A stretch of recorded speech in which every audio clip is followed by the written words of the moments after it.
Avant de débuter cette ultime séance des Forums des Humanités, je vous propose de revenir sur la question que nous avions laissée en suspens lors du précédent cours qui était consacré à Pierre Clastres. Que signifie un pouvoir politique dépourvu d'autorité? Que signifie un pouvoir politique impuissant à s'exercer? En réalité, la réponse est relativement simple pour qui a prêté attentivement l'oreille à ce cours. Si les sociétés sauvages refusent l'apparition d'un pouvoir séparé, c'est parce qu'elles refusent que l'un, le chef, le pouvoir séparé, exerce sa domination sur tous. C'est-à-dire qu'elles prônent et qu'elles vantent l'égalité de tous contre la domination qui entraînerait fatalement l'exploitation économique et les inégalités sociales. Mais revenons à présent à notre thématique du semestre, penser contre soi-même. Après avoir étudié avec Claude Lévi-Strauss les pièges de l'ethnocentrisme conjugués à ceux de l'évolutionnisme, après s'être employé avec Pierre Clastres à penser le pouvoir politique sans la domination, sans la violence, sans la coercition, nous allons chercher aujourd'hui à déjouer un troisième piège, celui de l'économisme. C'est-à-dire l'idéologie qui consiste à rabattre l'ensemble des phénomènes sociaux, des faits sociaux, sur l'économie, sur le marché, c'est-à-dire le lieu, l'espace de rencontre entre l'offre et la demande. Cet espace où vont se trouver engagés, impliqués, des acteurs rationnellement, économiquement responsables. C'est la fable de l'Homo economicus que nous racontent les néoclassiques. Prêter attention au sauvage, à la pensée sauvage comme nous venons de le faire pendant 3 séances, ce n'est pas prêter attention aux superstitions, ce n'est pas céder aux tentations de l'obscurantisme, c'est simplement affirmer que l'homme n'est pas simplement un acteur rationnel, c'est-à-dire conscient totalement de ses choix et économiquement responsable. Il y a d'autres facteurs qui rentrent en jeu. Il est l'objet de forces et d'influences qui lui sont parfois extérieures et qui exercent à son insu une influence sur ses décisions. Mais l'homme moderne l'a oublié. Sur de la science, sur de son progrès, de la technologie sur laquelle il s'appuie, il croit être devenu maître de son destin et se raconte sur la grande histoire sa propre petite légende. Celle d'un homme qui s'est émancipé de son environnement, de ses tutelles, comme celle de la religion, comme celle de la nature, comme celle des dieux. Ainsi, dans cette merveilleuse histoire que l'homme moderne se raconte sur lui-même et qu'il aurait vu s'affranchir des tutelles de la foi, de la religion, des croyances archaïques, il faudrait aussi placer l'Homo economicus et la merveilleuse fable qu'il nous raconte sur son affranchissement de la nature. Il était une fois le sauvage. Celui-ci vivait dans le besoin, dans la carence, dans le manque. Et lorsqu'il devait pourvoir à ses besoins, que faisait-il? Il s'adonnait au rapt, au viol, au vol. Puis un jour, poursuivons notre merveilleuse histoire, et afin d'éviter l'escalade de la violence et dans la violence, il s'est dit qu'il fallait procéder à l'échange pour pacifier les rapports, pour organiser et codifier les relations aux clans, aux tribus voisines. C'est ce qu'on appelle le troc. Mais plutôt que vous en parler, je vous propose de l'illustrer. Maëlle, est-ce que tu pourrais venir? Alors je vous présente Maëlle, pour ceux qui ne la connaîtraient pas. Maëlle travaille à l'ESCE, c'est votre assistante de scolarité en 3e année et notre soutien et secours ici même aujourd'hui. Avec Maëlle, nous allons nous livrer à cet exercice du troc. Comme vous pouvez le voir, Maëlle a une baguette de pain dans sa main, ce qui est fort pratique puisque j'ai un petit creux. Et j'ai dans ma propre main ce livre que vous voyez depuis tout à l'heure, dont je ne vous ai pas encore parlé et que je vous dévoilerai tout à l'heure. Et c'est très pratique parce que Maëlle a une furieuse envie de lire, ça arrive parfois. Nous allons donc procéder à un troc. Pourrions-nous procéder à un échange de ta baguette et de ce livre, Maëlle?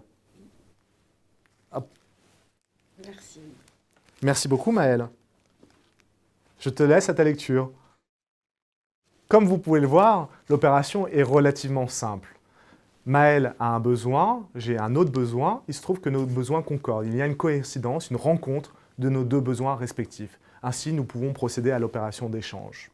Désormais, j'ai une baguette dans la main et elle ne me sert à rien. Donc je vais sortir de cet écran pour récupérer mon livre et je reviens à vous dans un instant. Me voici donc de retour parmi vous avec mon livre. Comme vous avez pu le constater, l'opération à laquelle nous sommes livrés, Maëlle et moi, était relativement simple.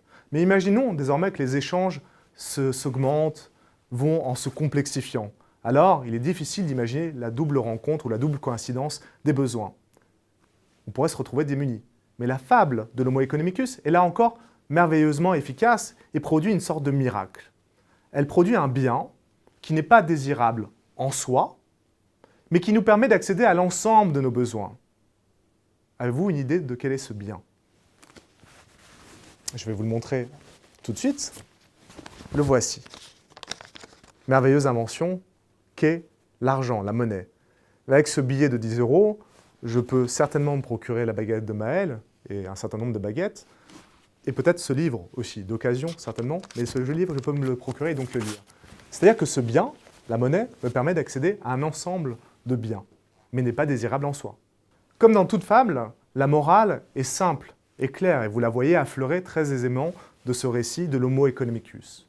Mais comme dans toute fable, il s'agit d'une illusion, et en l'occurrence, il s'agit d'une illusion rétrospective. C'est-à-dire qu'on procède à la réécriture du passé à partir des critères d'aujourd'hui, à partir de ce qui est advenu, à partir de notre présent. Ce sont nos critères qui vont présider à l'écriture du passé. Puisque nous sommes dans l'image de la fable, prenons un conte, celui de Blanche-Neige.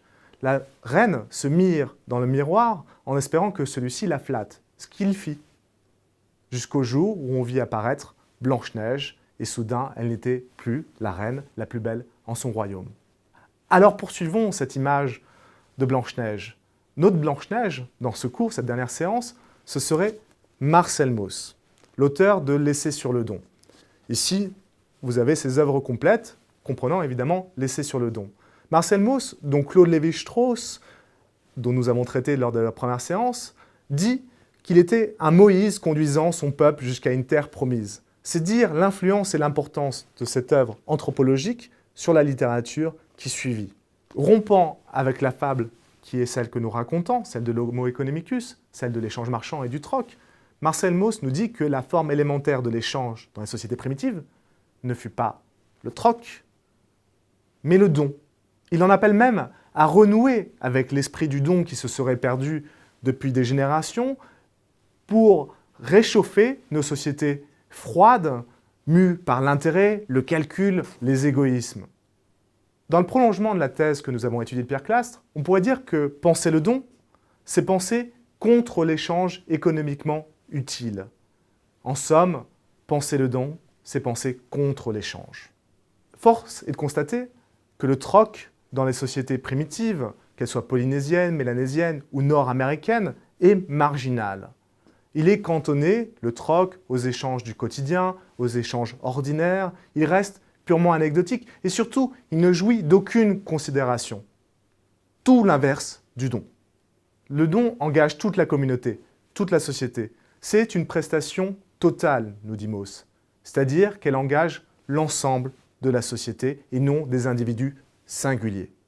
Le don va s'exercer lors de rites, lors de moments sociaux à forte charge symbolique.